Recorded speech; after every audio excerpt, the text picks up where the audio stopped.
Ko te noema, te marama aroa ki te mate huka I Aotearoa. Ko te kai tākoro ōmua o te kapa Kiwi, Warriors hoki, ko Ruben Wiki. Kai te whakahaere kaupapa kori tinana mā ngā tamariki I Mangere, kia horo ai he maramatanga.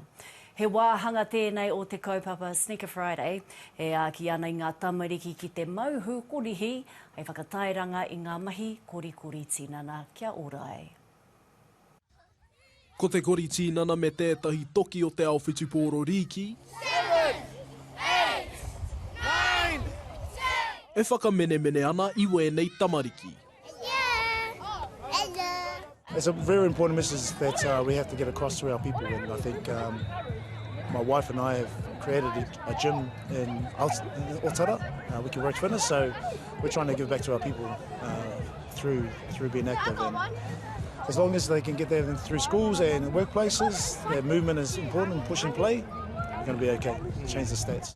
Ko te mate huka, he mate kino I roto I ngā hapori Māori, Pasifika hoki. Ko tōna whitu ōrau o ngā tāngata e noho ana ki te takiwā o manukau e pāngi ana. Hei tā wiki ko te āra I te pāngo tēnei mate ki ngā tamariki, te mea nui ki aia.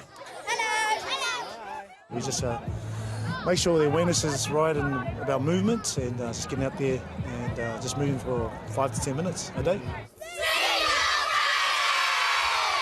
I tēnei rangi I ikapahi atu ai a Ruben Wiki rātou ko ētahi o te kapa Warriors ki Mangere.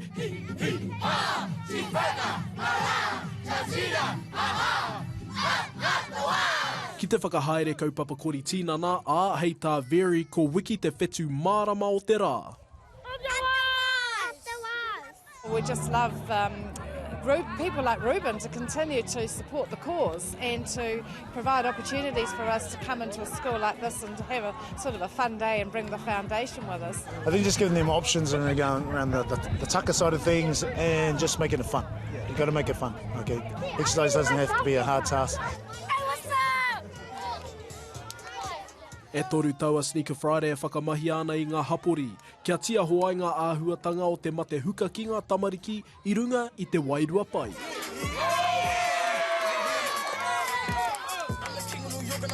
We want to prevent them from getting diabetes at an early age because the earlier they get it, the more chances of the complications that come with it. And we don't want to see them in the getting kidney disease and blindness and all of that. So, yeah, look, if we can keep the children moving, understanding how important food is, or the right food, it's fantastic.